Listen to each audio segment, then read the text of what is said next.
धन्यवाद.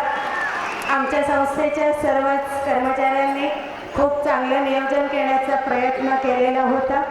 आणि यातलं सर्वोत्कृष्ट असेल ते आपण घ्या, का गुंतरता असतील ते आमच्यापाशी राहतील आणि ते आम्ही नक्कीच सुधारण्याचा प्रयत्न करू. आपण सर्वांनी या कार्यक्रमाची शोभा वाढवली, आमच्या रौप्य महोत्सवी कार्यक्रमाला शुभेच्छा दिल्या. पुनश्च एकदा आपण सर्वांचे मनःपूर्वक हार्दिक हार्दिक धन्यवाद. सर्व शिक्षक आणि शिक्षकेतर कर्मचाऱ्यांना विनंती आहे, कृपया स्टेजवर यायचं आहे. आणि सर्व विद्यार्थ्यांसाठी आनंदाची बातमी, उद्या शाळेला सुट्टी राहील. शाळा नेहमीप्रमाणे मंगळवारी भरेल. धन्यवाद.